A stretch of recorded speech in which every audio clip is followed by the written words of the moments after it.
Cognizant to the needs of our learners, parents, and teachers, the Department of Education provided us with powerful tools for productivity that will allow us to foster critical thinking skills, problem-solving skills, communication and collaboration skills to be compassionate, responsible global citizens. Join us and discover new ideas in our series of professional development training program with the ICTS EdTech Unit and Microsoft Education Philippines. Together, we will equip our learners and empower our fellow educators for a dynamic future.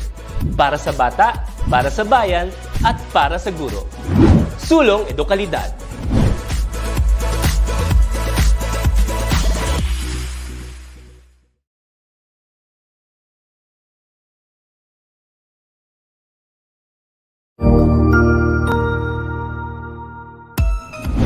Mabuhay! Good day to all! I am your tutor Madge. Welcome to ETUlay, a free online tutorial, an initiative of the Department of Education, Information and Communications Technology Service, Educational Technology Unit, ICTS EdTech. This program is aimed at helping and assisting learners from kindergarten, senior high school, ALS, Alive and SPED learners. Aside from answering the modules, the ETUlay is offering programs which you will surely look forward to. Together with our parents and teachers, the ETUlay will bridge the gap where difficulty and ease meet in learning new knowledge and skills. So, let us prepare our modules, pen and paper. Ready your mind to see and hear worthwhile and interesting lessons. Let us now study and learn, together with our volunteer online tutors. Tara na!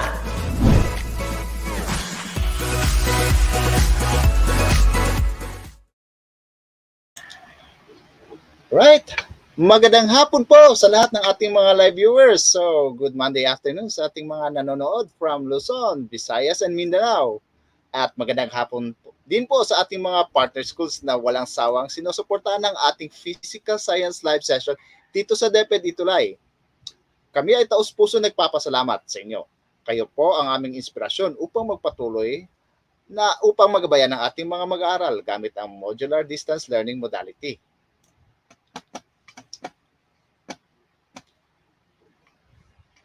Katornel, nakamute ka po. Welcome to week 7 of quarter 3. It's another #Mahusay week sa physical science. Samahan niyo po kami. Ako po si Tutor Nel. At ito po si Tutor Lester. And don't forget to click the share button para mas malawak ang maabot ng ating live session. At gaya po na nakasanayan, once again, we will be giving honors to our partner schools who were with us during our live session for week number 6. As I have said, taos-puso po kami nagpapasalamat ni Tutor Nel dahil sa inyo pong todong suporta ay napapa-upload po natin dito sa DepEd ETUlay ang mga mag-aaral na kailangan ng gabay sa kanilang self-learning modules. So kaya patuloy lamang po kaming samahan dito sa ating live session sa physical science at siyempre, huwag kalimutang i-share sa inyong mga social media ang ating mga live sessions. And congratulations our partner schools. So ngayon, babanggitin na ni Tutor Nel ang ating mga #mahusay na partner schools. Yan. For week number 6, the following are our physical science partner school. We have Padre Garcia National High School, San Mariano National High School Main, Alibadabad National High School, Tumawini Standalone Senior High School, Luis Fe Gomez, Diamantina National High School, Jones Rural School.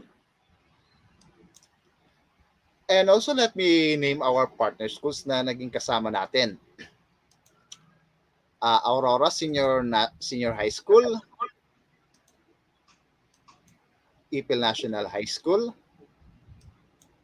Buting Senior High School, San Lorenzo Ruiz Senior High School, Pasay City East High School, San Miguel National High School, Tanday High School, at Godofredo Reyes Senior National High School.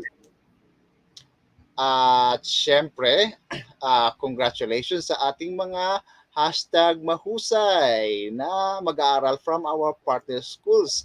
na matyagang nakikilihok sa mga activity na ibinibigay namin ni Tutor Nel sa bawat session.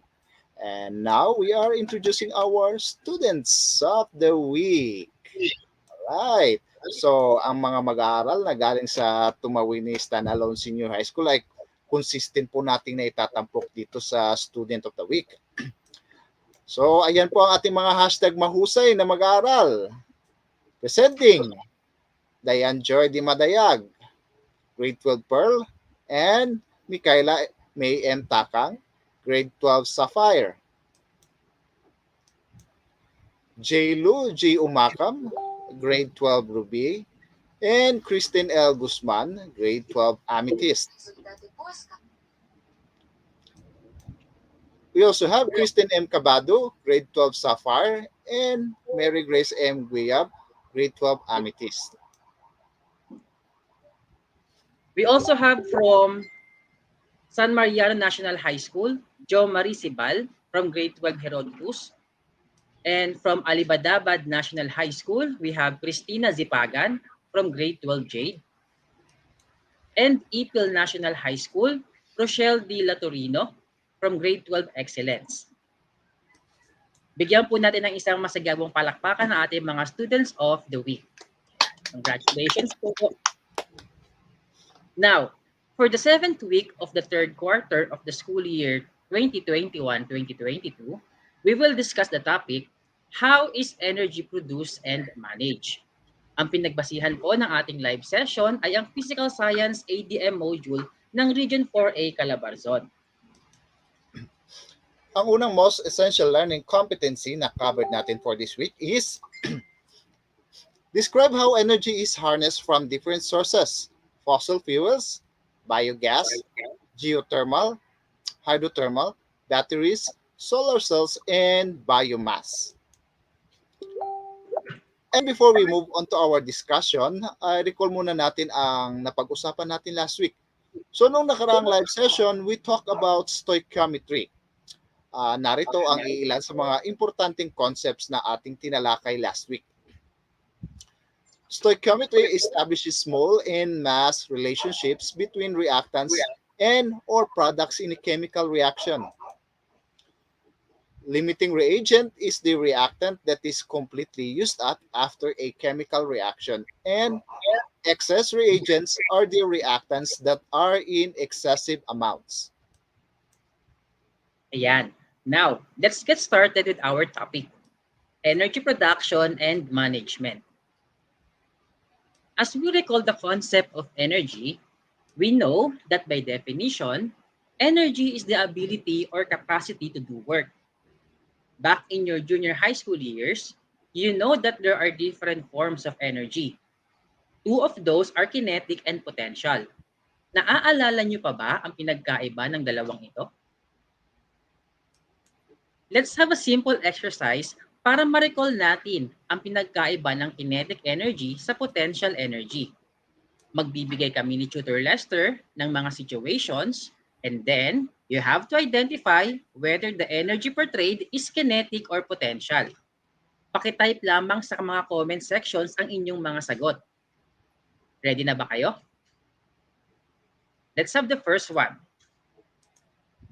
A volleyball player spiking a ball. I-comment nyo lang ang inyong mga sagot. The answer is kinetic energy.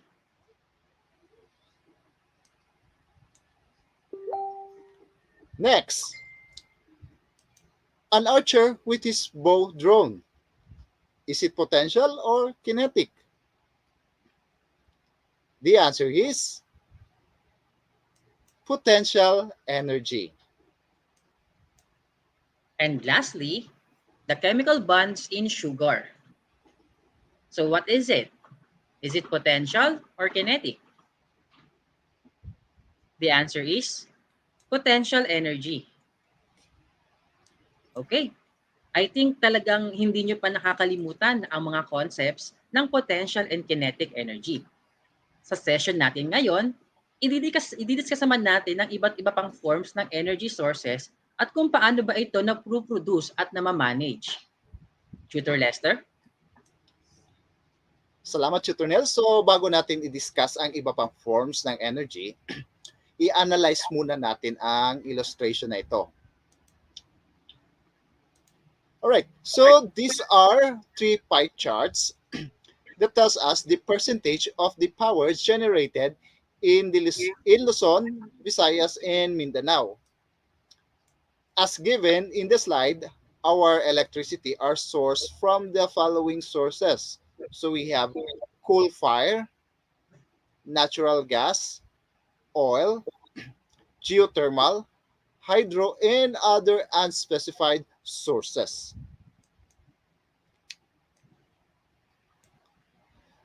Para mas madali nating ma-compare ang mga values, narito ang data from the pie chart in the tabular form. All right. So on this column are the energy sources, and the succeeding columns are the percentage of use by the three major group of islands sa Pilipinas, namely Luzon, Visayas, and Mindanao. So for coal, Luzon, percentage of use sa Luzon is 47%, 42% sa Visayas, and 17% sa Mindanao. For natural gas, 34% ang percentage of use ng Luzon. Okay, wala sa Visayas at sa Mindanao.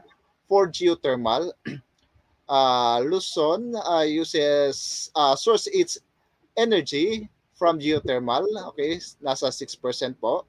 And Visayas, 49%. And 8% sa Mindanao. For hydro source, 10%.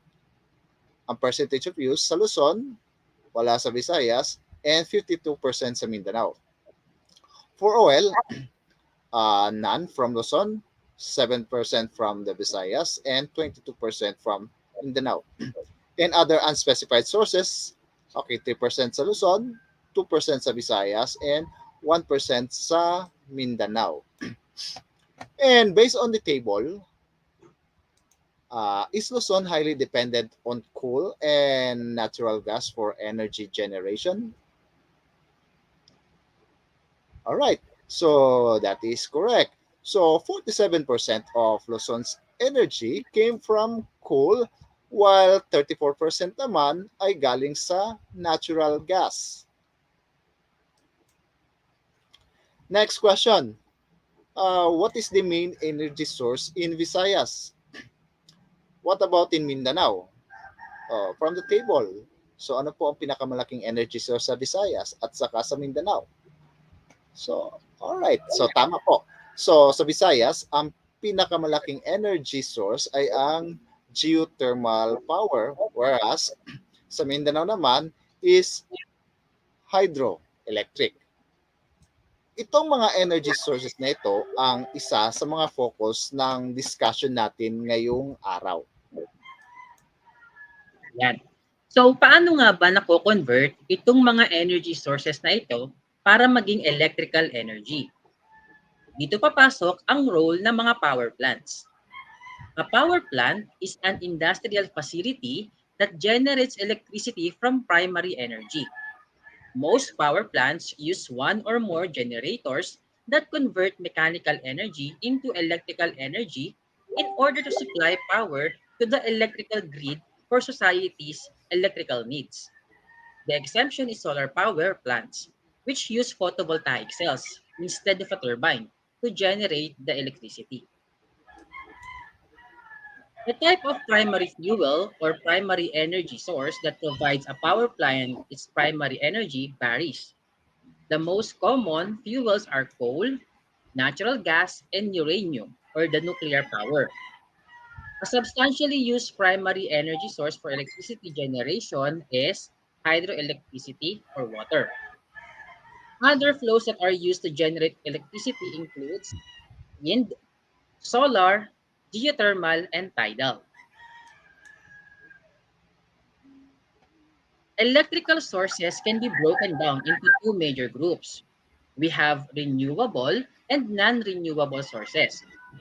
Renewable sources are produced from sources that do not deplete or can be replenished within a human's lifetime. Ang mga halimbawa nito ay ang geothermal, hydroelectric, wind power, solar cells, at biomass.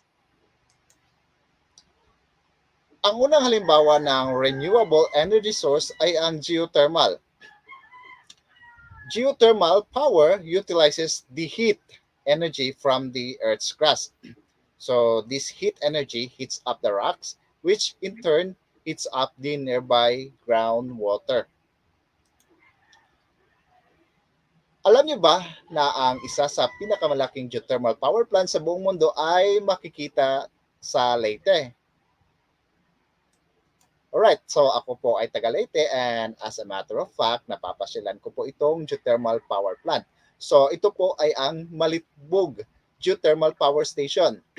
So Malitbog Geothermal Power Station is a 232.5 megawatts geothermal power plant, or this is an Earth steam turbine electric generator. So this is the world's largest geothermal power plant under one roof na makikita po natin sa Malitbog, Cananga, Leyte. So the power plant is one of 4 operating in the Leyte geothermal production field. So paano ba nakakapag-generate ng electricity mula sa geothermal energy? Geothermal energy is produced by the heat o ang init ng molten interior ng Earth. So this energy is harnessed to generate electricity when water is injected deep underground. Okay, and this water returns as a steam, and this steam drives a turbine on an electric power generator that produces electricity. Geothermal energy is less of an environmental hazard compared to fossil fuels, pero it still has some emissions of carbon dioxide, nitrous oxide, and sulfur dioxide.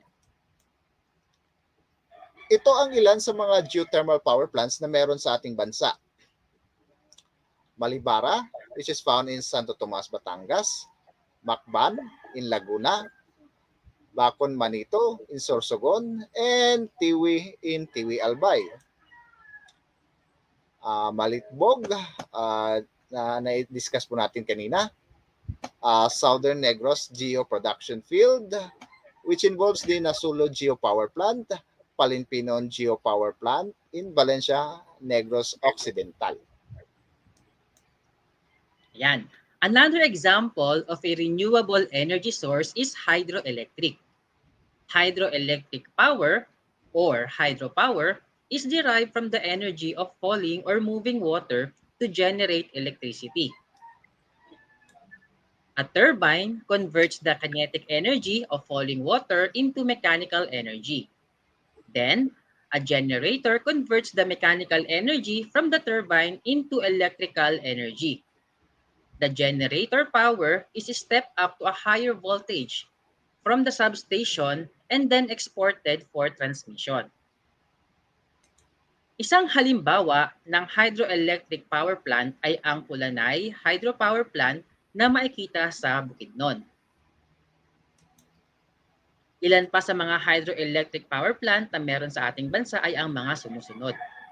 Palakpakin Hydropower Plant in Laguna, Balugbog Hydropower Plant also in Laguna, and Katingas Hydropower Plant in Romblon. Pwede rin natin gamitin ang hangin bilang source of electrical energy. Gamit ang isang wind turbine, maaring ma-convert ang kinetic energy from the wind to electrical energy. Panoorin natin itong maikling video kung paano nako-convert ang kinetic energy from the wind to electrical energy gamit ang wind turbine. The kinetic energy in the wind causes the blades to rotate. The rotor drives a low-speed shaft, and by using a gearbox, the speed of the shaft is amplified. This high-speed shaft drives a generator which converts kinetic energy into electricity. A frequency converter synchronizes the generated electricity to the grid. Right. So mapapansin natin sa video na dahil sa kinetic energy na meron ng hangin, napapagalaw nito ang mga blades ng wind turbine. Ang mechanical energy sa blades ay hina-harvest gamit ang isang generator para ma-convert ito sa electrical energy. Isang halimbawa ng wind power plant na meron sa ating bansa ay ang windmills ng Bangi sa Ilocos Norte. Mapapansin natin na nakaposisyon ang wind farm malapit sa dagat o kaya naman sa isang lugar na walang masyadong mga puno o matataas na mga istruktura. Ito ay para ma-maximize ang lakas ng hangin upang mas makapag-generate ng malaking amount ng electrical energy ang mga wind turbines. Maliban sa Bangi windmills, narito pa ang ilan sa mga wind farms na meron dito sa ating bansa. Burgos Wind Farm, found in Ilocos Norte, Caparis-Pisan Wind Farms, also in Ilocos Norte, and Wind Energy Power System in Oriental Mindoro. San Lorenzo Wind Farm in Guimaras, Nabas Wind Farm in Aklan, and Pililla Wind Farm in Rizal. Now, let's move on to solar power. Kung ang halaman ay ginagamit ang sun's energy para makapag-produce ng pagkain through photosynthesis, meron din tayong mga technologies para ma-convert ang sun's energy into electrical energy. Lalong-lalo na dito sa Pilipinas, na located malapit sa equator kung saan nakakaranas tayo ng direktang sikat ng araw. Malaki ang potential ng solar energy para ito ay magamit natin as one of the renewable sources of energy. So, paano ba nako-convert ang solar energy into electrical energy? Gamit ang isang solar panel na merong mga electrodes, na-harness natin ang solar energy ng sun. In the diagram, makikita natin na ang mga photons na galing sa araw ay na-stimulate ang mga electrons na meron sa mga silicon atoms ng solar panel. Ito naman ay hina-harvest ng mga electrodes na meron sa panel at kino-convert ito into direct current papunta sa isang inverter. Ang direct current ay mako-convert into alternating current or AC na magagamit sa loob ng isang bahay. Ang sobrang AC naman ay maaaring mapunta sa grid para naman magamit ng mga utility companies. Ang pinakamalaking solar farm sa ating bansa ay ang Kalatagan Solar Farm sa Batangas. Ito ay located sa isang 160 na ektaryeng lupain at binubuo ng 200,000 na solar panels.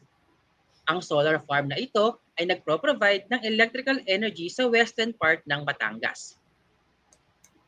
Ilan sa mga operational na solar farm sa ating bansa ay ang Lian Solar Power Plant in Batangas, Cavite Economic Zone Solar Power in Cavite, CW Home Depot Power and Central Mall in Laguna. The last of the renewable sources of energy na i-discuss natin ay ang biomass.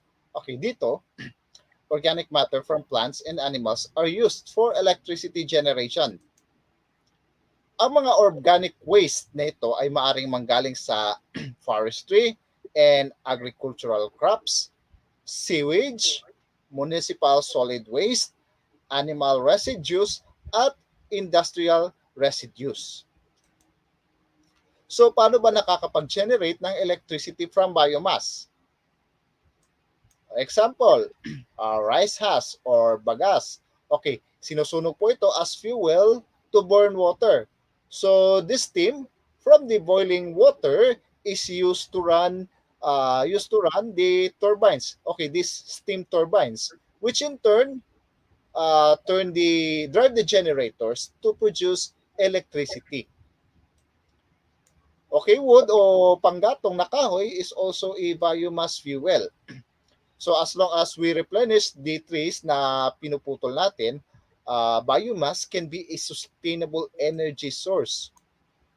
Biomass is also used to create methane and alcohol, which are fuels useful in energy production and in powering automobiles. The production of biogas or biofuels involves the action of microorganisms that break down organic matter in a multi-step process. Isa sa mga biopower plants na meron sa Pilipinas ay ang San Carlos Biopower na matatagpuan sa Negros Occidental. Ang biopower plant nito ay gumagamit ng mga sugarcane leaves o galing sa tubo, okay, coconut shells at rice husk bilang fuel. Ang mga ito ay agricultural residue na common sa probinsya ng Negros Occidental. Maliban sa San Carlos Biopower Plant, narito pa ang ilan sa mga biopower plant na mayroon sa ating bansa. Okay, we have Aseagas Corporation found in Batangas, Isabela Biomass Energy Corporation in Isabela, and Asea One Power in Panay. Now that we are done with renewable sources of energy, aside from those na na-discuss na natin, mayroon din tayong tinatawag na non-renewable sources. Ito naman yung mga natural resources that cannot be readily replaced at a quick enough pace to keep up with its consumption. Coal, oil, and natural gas are fossil fuels which have been formed over the last 600 million years. Ito ay mga organic matters na nabuo mula sa mga living things noong unang panahon. These are called fossil fuels because they are fossilized remains of plants and animals during the prehistoric times and hence contains biomass. As trees, plants, and animals died, they were covered in layers of silt and sand and under great pressure gradually became formed into coal, oil, or natural gas deposits. Kagaya ng biomass, these are burned to heat the water in the boilers, turning into steam that turn the turbines, generating electricity in the generators. Fact check muna tayo about fossil fuels. Alam nyo ba na 69% of the energy in the Philippines is derived from fossil fuels? And 75% of the world's energy need is generated also from fossil fuels. Ano kaya ang maaaring implication nito sa ating future? Dahil nga very dependent tayo on fossil fuel for power generation, ay hindi na tayo magtataka kung bakit umiinit ang temperature ng ating mundo. Hopefully, we could slowly shift to the greener power sources. Ngayong na-discuss na natin ang mga halimbawa ng renewable at non-renewable sources of energy, ano ba ang mas magandang gamiting source of electrical energy? Ito ba yung renewable sources o non-renewable sources? Actually, pareho silang mayroong mga pros and cons. So, ibig sabihin, bawat isa ay may advantages at disadvantages. For the renewable sources, ang mga advantages nito ay it diversifies our energy supply. So, ibig sabihin, nagkaroon tayo ng maraming option for energy source. Next is the price stability. So, nagiging mas stable ang price ng energy dahil hindi tayo dumedepende sa supply ng ibang bansa kung marami tayong energy supply. And third, infinite ang supply dahil nga ito ay renewable sources. Ibig sabihin, hindi ito nadidipit at agad itong napapalitan over time. And lastly, it reduces air pollution kasi nami-minimize natin ang pagsusunog ng mga organic matter. Although ginagawa rin ito ng biomass sources, pero at least minimal lang ang production ng greenhouse gases compared to the non-renewables. For the disadvantages, most of the power plants that use renewable sources are very expensive to set up. So, kailangan ng mahabang panahon to build the facility, and most of the time, it requires a lot of land area. Another one, some of the renewable resources are seasonal. So, halimbawa, kapag hindi mahangin sa isang wind farm, hindi ito nakakapag-generate ng electrical energy. Ganon din kapag tag-ulan at walang masyadong init ng araw. So kapag ganyan, mababa rin ang production ng electrical energy ng mga solar farms. Mayroon ding ilang environmental concerns ang pagpapatayo ng mga power plants with renewable sources. For example, ang pagpapatayo ng mga hydroelectric dams to generate electricity from water. So ito po ay maaaring magkaroon ng epekto sa mga aquatic life at maging sa nearby communities. Maaari ring makasagabal sa mga ibon ang pagkakaroon ng mga wind farms. Para naman sa non-renewable sources, meron din itong mga advantages. Una, ito ay cheaper and abundant. Ibig sabihin, mas maliit lang ang gagastusin natin for the generation of electrical energy from these sources. At isa pa, readily available ang mga ito sa iba't ibang lugar. Mabilis itong maipapamahagi sa iba't ibang communities. Maliban sa maliit na gastos during production, mas mabilis din ang proseso ng pag-harness ng energy from non-renewable sources. And lastly, mas higit na reliable at efficient ang mga non-renewable sources. Ibig sabihin, nakakapag-produce ng mas malaking amount ng electrical energy ang mga ito compared sa renewable resources. Para naman sa mga disadvantages, ang mga non-renewable sources can cause lots of environmental threats like air pollution. Burning of fossil fuels can generate huge amount of greenhouse gases, which are the main cause of global warming. Aside from this, production of sulfur oxide from burning fuels can lead to acid rains. Malaki rin ang tsansa na magkaroon ng oil spill, lalo na during transportation ng mga fossil fuels, which can be a threat sa mga aquatic life. Isa pa, dahil nga ito ay non-renewable, darating ang panahon na magdidipit ang supply nito sa ating planeta. At kapag nangyari ito, maaaring magkaroon ng pagtaas ng presyo dahil na rin sa kakulangan ng supply. Alright. So ngayon naibigay na namin sa inyo ang mga advantages at disadvantages ng mga energy sources. It is now your turn to share your thoughts.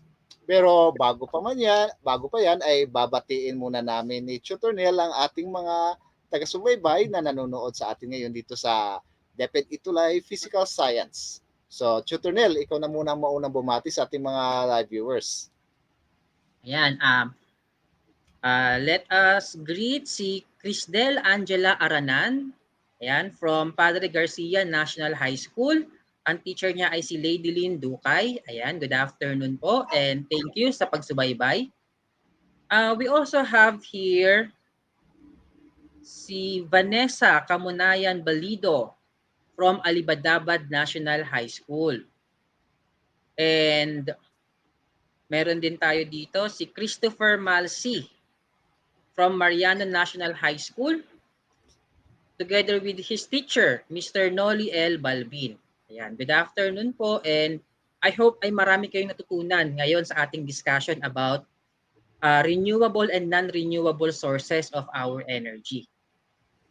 Tutor Lester, baka meron kayong gusto i-greet ngayong hapon? Alright.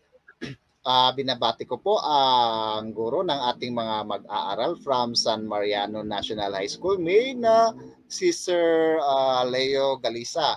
Binabati ko rin po ang kanyang mga mag-aaral at binabati ko rin po ang mga mag-aaral na nanonood sa atin dito ngayon, especially from our partner schools. So magandang hapon po sa inyong lahat. At ngayon, narito po ang aming katanungan para sa inyo. Yan. So if you're going to decide for an energy source for the country, what would it be and why?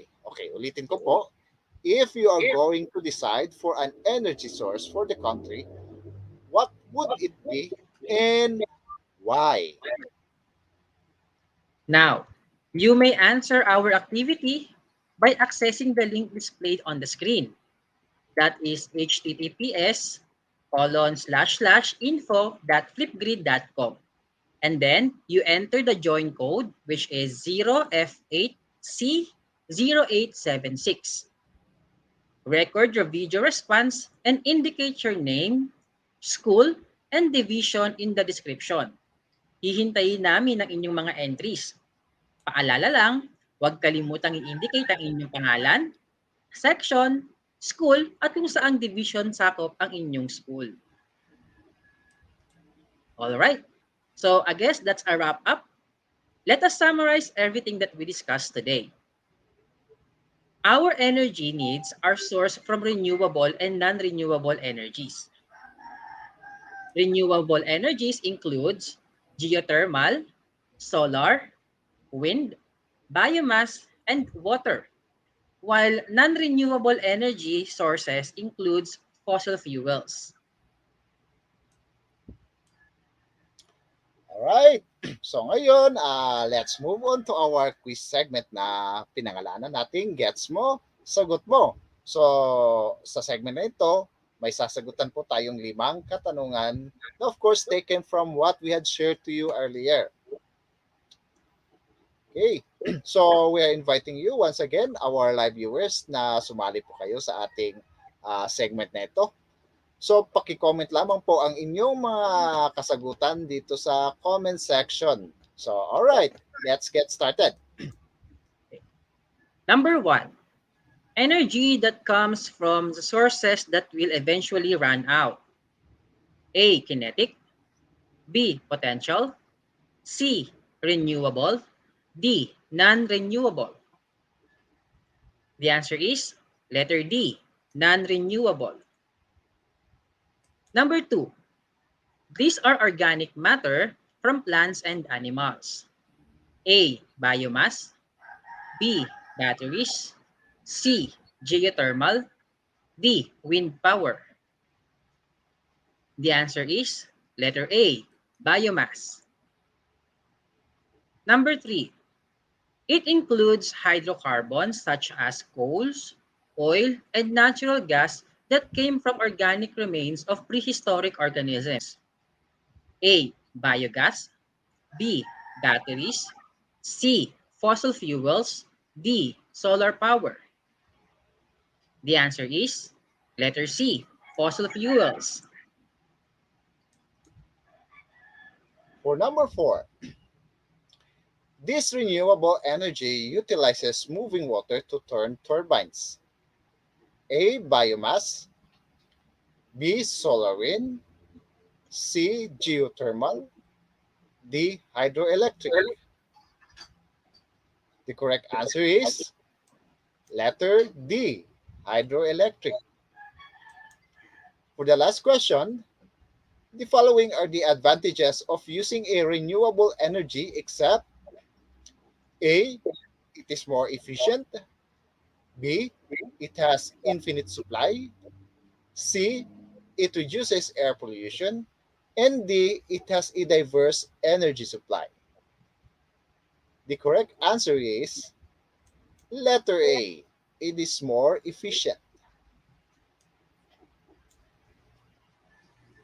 Before we end this session, ito pong ating paksa na tinalakay ngayong hapon ay nakabase sa contents ng Physical Science ADM Module number 11 ng Region 4A Calabarzon. Salamat po sa inyong pagsama sa amin sa nakaraang 40 minutes na umaatikabong live session patungkol sa mga energy sources. We are inviting everyone to send us their feedback because your feedback helps us to get better. If you are using a device with a QR code scanner, you may scan the code na makikita ninyo sa inyong mga screen. Or, you may screenshot the screen for you to scan it later. You may also type in your web browser the link displayed in the bottom area of the screen. That is tinyurl.com/ETUlay feedback form. Again, tinyurl.com/ETUlay feedback form. You may also send your words of appreciation for using this link given. Your appreciation helps us keep going.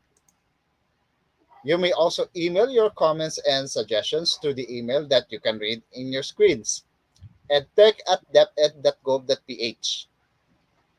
Inaanyayahan din po namin kayo, aming mga minamahal na mga live viewers, na sabayan rin po ang ating mga tutors sa General Biology 2 na sina Tutor Easter ng SDO Caloocan City at Tutor Tina ng SDO Pasig City after this session from 4:40 to 5:20.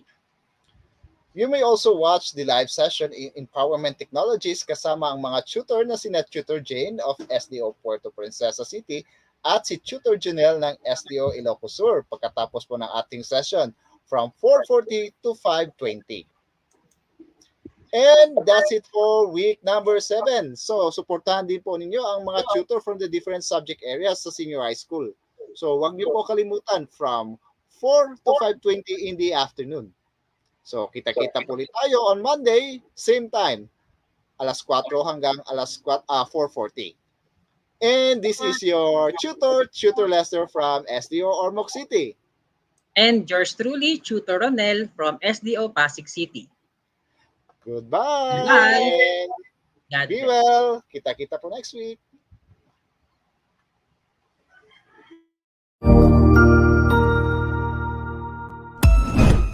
Ang husay naman! Natapos mo ang iyong tutorial session kasama ang iyong mahusay na ETUlay tutor. May bago ka bang natutuhan? I-share na yan gamit ang hashtag #ETUlayLevelUp. Huwag aalis ha dahil may susunod pang programa na pwede mo ring panoorin at salihan dahil naghihintay na ang iyong mga tutors. Happy learning dito sa ETUlay!